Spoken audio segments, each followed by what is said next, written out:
बिस्मिल्लाहिर्रहमानिर्रहीम और अस्सलाम वालेकुम। नाज़रीन, मैं ज़ैन खान और आप मेरे देख सकते हैं मेरे यूट्यूब चैनल के ऊपर। और आज हमारे पास बहुत ही अहम खबरें हैं जो कि आपके सामने रखेंगे। लेकिन खबरों की तफसीलात की तरफ चलने से पहले आपको याद दिला दें कि अगर तो आपने इस चैनल को सब्सक्राइब नहीं किया तो ज़रूर कीजिए ताकि आप हमारी आवाज़ को मजबूत कर सकें और ये दूर तक जा सके।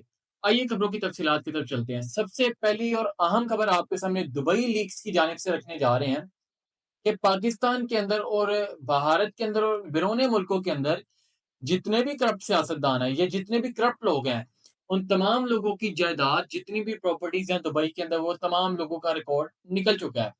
इसके अंदर पाकिस्तान ने दूसरे नंबर के ऊपर हैट्रिक हासिल की है, जबकि इस रिकॉर्ड के मुताबिक पाकिस्तान ने 23,000 पाकिस्तानियों की जो 23,000 प्रॉपर्टीज हैं, वो दुबई के अंदर से निकली हैं और हिंदुस्तान की 35,000 प्रॉपर्टीज दुबई के अंदर निकली हैं और पाकिस्तान की जो इस वक्त प्रॉपर्टीज की मालियत है, वो 11 बिलियन डॉलर है, यानी कि 11 अरब डॉलर रुपए।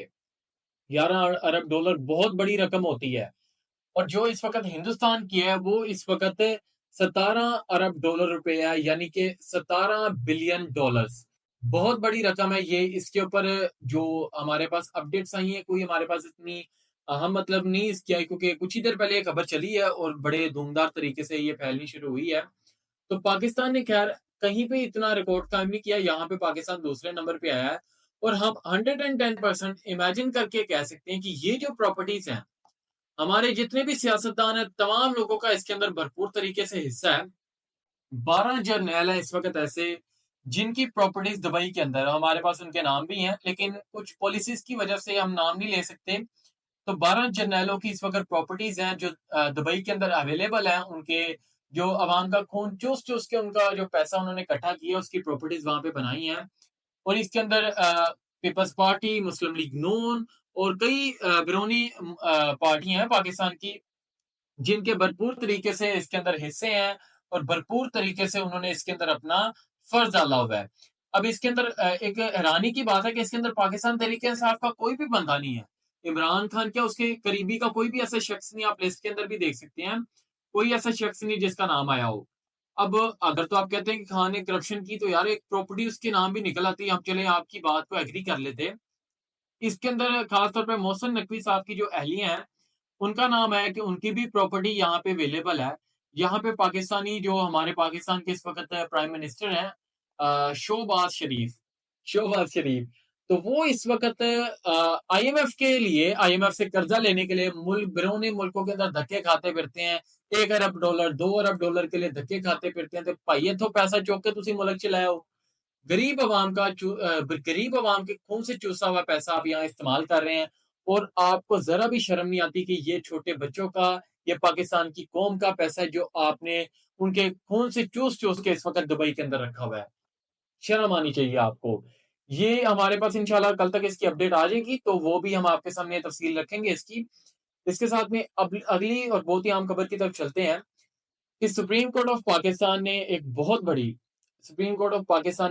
बड़ा फैसला कर दिया, जिसके अंदर जस्टिस बाबर सितार साहब को हम सलाम पेश करते हैं और उन्हें खराज तहसीन भी पेश करते हैं। उन्होंने बहुत ही जबरदस्त फैसला सुनाया है, जिसके अंदर आज से चंद चंद अरसा पहले की बात है कि नैब तरमीम के अंदर एक बहुत बड़ा एक कानून झाड़ा गया था, जिसके अंदर कोई भी आम सियासतदान 50 करोड़ से ज्यादा करप्शन करता है तो उसके ऊपर मुकदमा बनेगा। 50 करोड़ तक, यानी कि हर सियासतदान, चाहे वो ठीक हो चाहे गलत हो, वो करप्शन कर सकता है। 50 करोड़ तक वो करप्शन कर सकता है, इससे ज्यादा करेगा तो उसके ऊपर मुकदमा बन जाएगा। इसके ऊपर पाकिस्तान तरीके इंसाफ के जो बानी चेयरमैन थे, है इस वक्त, उन्होंने इसके अगेंस्ट एक कार्रवाई करने का फैसला किया था कि इस फैसले को चैलेंज किया जाए।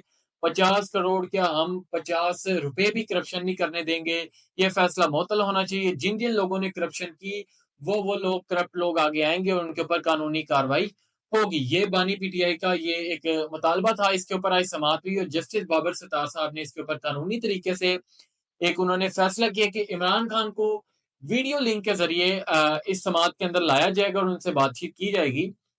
यानी कि जुमेरात वाले दिन 11:30 बजे वीडियो लिंक के जरिए इमरान खान को लाया जाएगा और उनको ये समात, उनके साथ बातचीत की जाएगी इस समात के हवाले से, इस केस के हवाले से। अब आप खुद सोचें कि जब हमारा लीडर इमरान खान जब समात के अंदर आएगा, जब वो खूबसूरत अंदाज से बोलेगा कि ई आका नाबुदो वही आका नस्ताइन, तो सोचिए पाकिस्तानी कौम के अंदर एक कैसा जज्बा जुनून जागेगा। हम उस 11:30 बजे तक के वक्त के इंतजार में हैं, जब हमारा मुर्शद आएगा और वो जब इया का नाबुदू इया का नस्तईन बोलेगा तो वो क्या लम्हात होंगे। तो लिहाजा इस वक्त हमारी एजेंसियों के पूरे इरादे हैं कि किसी तरह किसी तरीके से इस समात को ना होने दिया जाए। हर तरह के वो हथकंडे करेंगे कि लाइफ में लिंक में कोई इशू हो गया, बाकी मामलात में कोई मसले हो गए, उनको रोकने के लिए हर तरह का हथकंडा करेंगे, लेकिन इनका हथकंडा काम नहीं आएगा। जो भी कर लें, जो भी कर लें ये, लेकिन ये खान को किसी सूरत रोक नहीं सकते। ना ये उसको कि कोई किसी किस्म का उसको उसके साथ कोई दो नंबरी कर सकते हैं। उनकी दो नंबरी करने की भी औकात नहीं है। वो पिशोरी चप्पल आपने देखी है, उसकी जितनी इनकी औकात है।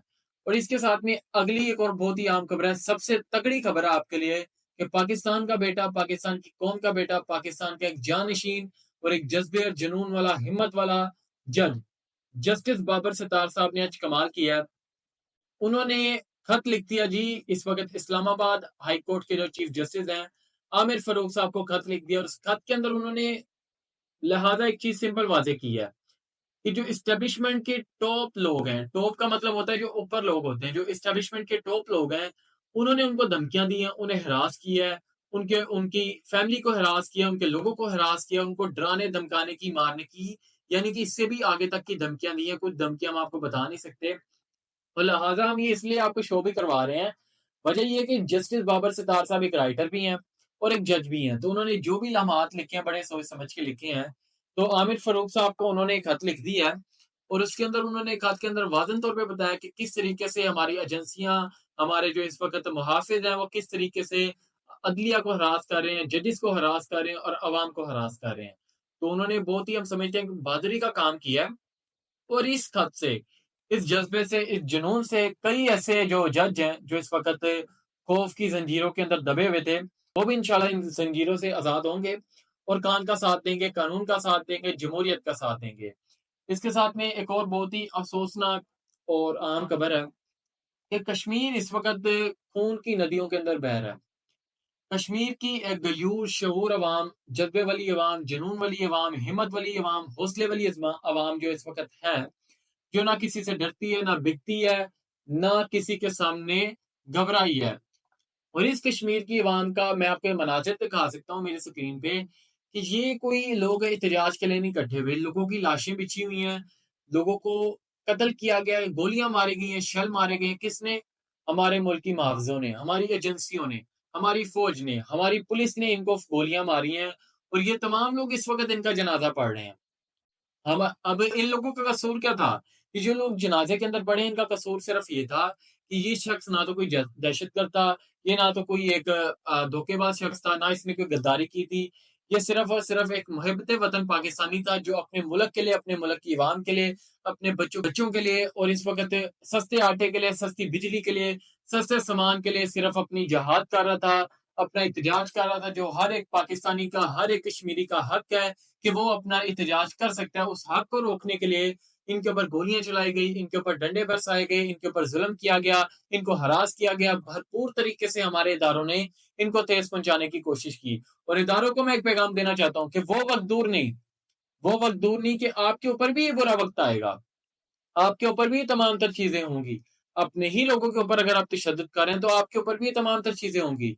जालिम हमने देखना सिर्फ ये है कि जालिम किस हद तक गिरता है, जालिम किस हद तक जुल्म करता है अवाम के ऊपर। जालिम तो जुल्म कर, हम जुल्म बर्दाश्त करेंगे, लेकिन तेरे जुल्म का अपने हक से, अपने आइन से, अपने कानून से तुझे तेरे जुल्म का जवाब देंगे। इसके साथ में एक आखिरी एक और बहुत ही आम खबर है कि ख्वाजा आसिफ साहब का कहना है, वो कहते हैं कि शेर अफजल खान मरवत साहब को मेरी वजह से पार्टी से निकाला गया क्योंकि उन्होंने मेरे से मुलाकात की। तो पहले मैं आपको उनका बयान सुना दूं। ख्वाजा साहब, शेर अफजल को इन्होंने आपकी वजह से पार्टी से निकाला कि आपसे मिला क्यों है? आपने जी फ्लोर बिल्कुल। तो मुझे 5 मिनट यहाँ पे आके मिले हैं, कोई साफ सलाम हुई है इन्होंने ये तो इतनी तो आमरीत है इनकी पार्टी। आखिरी बात ये बताइएगा कि फ्यूचर में ये आपने बयान सुना, ख्वाजा आसिफ साहब कहते हैं कि शेर अफजल खान मरवत को मेरी वजह से पार्टी से निकाला गया। जबकि मैं इस चीज की वजाहत कर दूं कि शेर अफजल खान मरवत को सिर्फ इस वजह से पार्टी से निकाला नहीं गया, बल्कि वो इस वक्त पार्टी के एमएनए है, कौमी असम्बली के अंदर है, पार्लियामेंट के अंदर है, पार्टी की जिम्मेदारियां भी संभाल रहे हैं। सिर्फ उनको एक शो का नोटिस जारी किया गया है, और उनको बताया गया कि आप डिसिप्लिन के अंदर नहीं थे। सिर्फ ये बात की गई है ਤੇ ਖਵਾਜਾ ਆਸਿਫ ਸਾਹਿਬ ਨੂੰ ਅਸੀਂ ਦੱਸਣਾ ਚਾਹੁੰਦੇ ਹਾਂ ਤੁਸੀਂ ਆਪ ਤੇ ਅੰਮਾ ਰਿਹਾਨਾ ਡਰ ਤੋਂ ਚੰਗੀ ਭਲੀ ਫੈਂਟੀ ਤੇ ਛੰਡ ਪਰੇਡ ਕਰਾ ਕੇ ਤੁਸੀਂ ਇੱਥੇ ਬੈਠੇ ਹੋ ਤੇ ਝੂਠੀਆਂ ਗੱਲਾਂ ਨਾ ਕਰੋ ਮਿਹਰਬਾਨੀ ਢਾਡੀ ਆਪ ਤੇ ਤੁਸੀਂ बेवकूफ ਹੈਗੇ हो ਤੇ आवाम ਨੂੰ ਬਣਾਉਣ ਤੇ ਤੁਲੇ ਹੋ ਤੇ आवाम बेवकूफ नहीं बनाने वाली। तो नाज़रीन ये बहुत ही अहम खबरें थी जो कि हमने आपके सामने रखी। यहाँ पे आप मुझे इजाजत दें। आपका मेजबान मोहम्मद जैन खान। अल्लाह हाफिज।